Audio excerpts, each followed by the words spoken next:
Boss show എന്ന് പറയുന്നതിന് അതൊരു ഒത്തിരി രഹസ്യങ്ങൾ, ഒത്തിരി ഗുണപരമായ മൂല്യങ്ങൾ അടങ്ങിയിട്ടുള്ളതെന്ന് വിശ്വസിക്കുന്ന ആളാണ് ഞാൻ. അതിനെ ഏറെ ഇഷ്ടപ്പെടുന്നു. എന്റെ നാശം കാണാൻ ഞാൻ ആഗ്രഹിക്കുന്നില്ല. പക്ഷെ ഈ സീസൺ 7 ജനങ്ങൾക്ക്, പുതിയ തലമുറയ്ക്ക്, കുട്ടികൾക്ക് കിട്ടിയ സന്ദേശം എന്താണ്? PR ഉള്ളവർക്ക് മാത്രമേ വിജയിക്കാൻ പറ്റുള്ളൂ എന്നാണോ?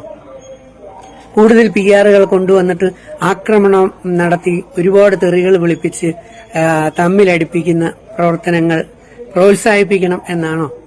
അതുപോലെ തന്നെ എന്ത് സന്ദേശങ്ങളാണ് കുട്ടികൾക്ക് വീണ്ടും കൊടുത്തത്? എന്ത് മൂല്യങ്ങളാണ് കൊടുത്തത്? ഈ സീസണിലൂടെ ഇതെല്ലാം ഒന്നുകൂടെ ഒന്ന് ആലോചിക്കേണ്ടിയിരിക്കുന്നു.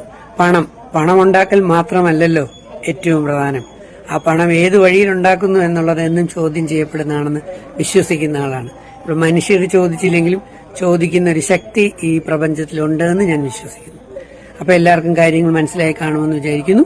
വിജയിച്ച എല്ലാവരെയും, ഒരാളെ വിജയിച്ചിട്ടുള്ളൂ, ഒറ്റയാള് അനിമോളെ ഞാൻ അഭിനന്ദിക്കുന്നു. പക്ഷെ ഏഷ്യാനെറ്റിനോടും എന്റെ മോൾ അല്ലെങ്കിൽ ഈ ബിഗ് ബോസ് അധികൃതരോടും ബിഗ് ബോസിനെ സ്നേഹിക്കുന്ന ഒരു വ്യക്തി എന്നുള്ള നിലയിൽ ഞാൻ അപേക്ഷിക്കുകയാണ്. ഇങ്ങനെയുള്ള PR പ്രവർത്തനങ്ങളെ ഇൻഡയറക്റ്റ് ആയിട്ട്, പ്രത്യക്ഷമല്ലെങ്കിലും പരോക്ഷമായിട്ടാണെങ്കിൽ പോലും, ഇന്നലെ അതിന്റെ ഹോട്ട്സ്റ്റാറിന്റെ ആയിട്ടുള്ള ഒരു സാറ് പ്രസംഗിച്ചപ്പോ PR സപ്പോർട്ട് ചെയ്യുന്ന രീതിയിലുള്ള അർത്ഥമാണ് എനിക്ക് മനസ്സിലാക്കാൻ കഴിഞ്ഞത്. ഇതുകൊണ്ട് ജീവിക്കുന്ന കുറെ പേരുണ്ട്. അപ്പൊ കൂടുതൽ പേരങ്ങനെ വരണമെന്നാണോ?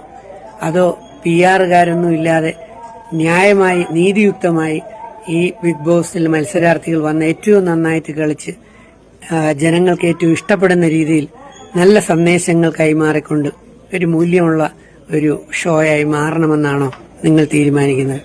തീരുമാനം നിങ്ങളുടേതാണ്. ഞാൻ എന്റെ സംശയം ചോദിച്ചു എന്ന് മാത്രമേ ഉള്ളൂ. I love you all.